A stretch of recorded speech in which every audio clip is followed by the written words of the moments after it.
Hi viewers, எல்லோருக்கும் வணக்கம். இன்றைக்கி சிறகடிக்க ஆசை நாடகத்தில் மனோஜ் கல்யாண வேலைலாம் எப்படி நடக்குதுன்னு பார்க்கறதுக்காக வெளியே வராரு. அப்போ முத்துவை பார்க்குறாரு. முத்து கூப்பிட்டு ஏய் சந்தோஷ், நீ எங்கே இங்கே அப்படின்னு சொல்லி கேட்குறாரு. அப்போ சந்தோஷ் சொல்கிறாரு, என் ஃப்ரெண்டுக்கு கல்யாணம், அதான் நான் இங்கே வந்தேன் அப்படின்னு சொல்கிறாரு. அதுக்கப்புறம் ரவியும் பார்க்குறாரு. ரவி என்ன சந்தோஷ் நீங்கள் எங்கே இங்கே அப்படின்னதுனால, என் ஃப்ரெண்டுக்கு கல்யாணம் ப்ரோ, நான் வந்திருக்கேன் அப்படின்றாரு. அப்போது உடனே முத்து என்ன சொல்கிறாருன்னா, ரவி உனக்கு ஒன்று புரியுதா, அவன் ஃப்ரெண்டுக்கு கல்யாணம் நம்ம மனோஜை கோத்து விடலான்னு நினச்சானே, ஒரு அலைன்ஸ் இருக்குதுன்னு, காசு கிடைக்கும் அப்படின்ட்டு, பணக்கார இடம்னு. ஆனால் நம்ம மனோஜ் வேண்டானதோ யாரோ ஃப்ரெண்டை கோத்து விட்டான் போலகுது இவன் அப்படின்னு சொல்லிட்டு பேசிக்கிறாங்க. உடனே இதை பார்த்துட்டு போயிட்டு மனோஜ்கிட்ட சொல்கிறாரு, பப்பரப்பா மனோஜி, உன் கதை பப்பரப்பா தான். இங்கே பாரு, கீழே டெக்கரேஷனுக்காக வந்திருக்கிறதுலாம் யார் தெரியுமா, உன் தம்பியும் உன் தம்பி பொண்டாட்டியும் தாயா. அப்புறம் ரவி ஸ்ருதிலாம் வந்திருக்கிறாங்க. இன்னொரு கதை தெரியுமா, கல்யாண பொண்ணுக்கு மேக்கப் போட்டதே யார் தெரியுமா, ரோகிணி தான்யா. ஆனால் ரோகிணி வெளியே போயிட்டா, அதனால் அவளால் பிரச்சனை வராது. இப்போ அவளுக்கு தெரியவும் தெரியாது.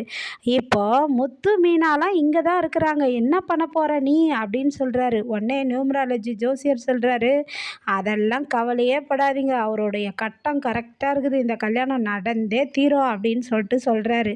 உடனே கல்யாண பொண்ணோட அம்மா வராங்க. அம்மா வந்த உடனே, மேடம் கீழே ஒருத்தவங்க முத்து மீனா இருக்காங்களே அப்படின்னு சொல்கிறாரு சந்தோஷ்.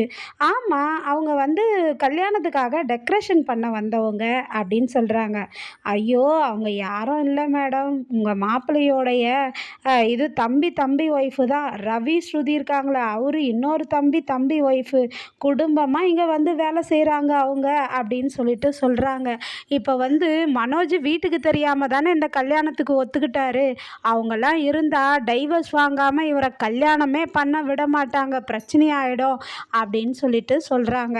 உடனே இவங்க என்ன பண்ணுறாங்க, சரி நான் ஏதாச்சும் செய்கிறேன் அப்படின்னு சொல்லிட்டு மீனாட்டியும் முத்துக்கிட்டேயும் என்ன சொல்கிறாங்கன்னா, எங்கள் கெஸ்ட்டு வர முக்கியமானவங்க, ஒரு 5 ஹவராவது ஆகும், சாயந்தரம் ஆகிடும், அவங்க வந்த பிறகு தான் கல்யாணத்தையே வைப்போம், அதனால் நீங்கள் அது வரையும் இருக்க முடியுமா உங்களாலன்றாங்க. உடனே மீனா என்ன சொல்கிறாங்கன்னா, இல்லை மேடம், அது வரையும் எங்களால் இருக்க முடியாது மேடம், நாங்கள் இது பூவெலாம் நிறைய கொண்டு போனோம் மேடம் வேறு இடத்துக்கு அப்படின்றாங்க.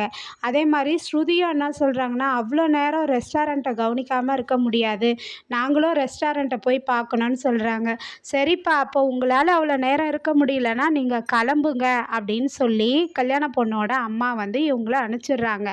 அனுப்பிச்சிட்ட பிறகு முத்து வெளியே வந்ததும் மீனா கையை பார்த்துட்டு, மீனா எங்கே உன் பர்ஸு அப்படின்றாரு. நான் அந்த டைனிங் டேபிள்லையே உள்ளே வச்சுட்டு வந்துட்டேங்கன்னு சொல்கிறாங்க.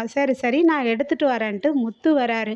முத்து வரும்போது பப்பரப்பா மனோஜ் மாலையை போட்டுக்கிட்டு வராருங்க. கீழே இறங்கி வரும்போது முத்து அந்த வீட்டுக்குள்ளே வரதுக்காக திருப்பி செருப்பை கழட்டும் போது பப்பரப்பா மனோஜ் பார்த்துட்டு ஓடி போய் பயந்து போய் அவர் என்ன பண்ணுறாருன்னா ஒளிஞ்சிக்கிறாருங்க. ஒளிஞ்சதும் ஏம்மா இது மாதிரி செய்கிற, எதுக்கு அப்படின்னதும் சரின்ட்டு இவர் என்னப்பா முத்து, ஏன் வெளியே உள்ளே வந்திருக்க அப்படின்னு கேட்குறாங்க. அப்போ முத்து என்ன சொல்கிறாருன்னா, எங்கள் ஒய்ஃபோட பர்ஸு மேலே இருக்குது, விட்டுட்டு போயிட்டாங்கன்றாரு. ஒருத்தவங்கள விட்டு எடுத்துகிட்டு முத்துக்கிட்ட கொடுத்துட்றாங்க. அவரும் போயிடுறாருங்க. போயிட்ட பிறகு இந்த கல்யாண பொண்ணு கனகா லூசுத்தனமாக உக்காந்துன்னு மாலையை தூக்கி போட்டுக்கின்னு ஆட்டிக்கிட்டு உக்காண்டிருக்காங்க. ஏன்னா அவங்க ஒரு மென்டலு. மனோஜையும் கூட்டிகிட்டு அதுக்கப்புறமா உட்கார வைக்கிறாங்க. மனோஜ் தாலி கட்டுங்கன்னு சொன்னதும் ரோகிணி நினப்பாவே இருக்கிறாரு. ரோகிணிக்கு கல்யாணம் பண்ண நினப்பு அவருக்கு வந்துருச்சு.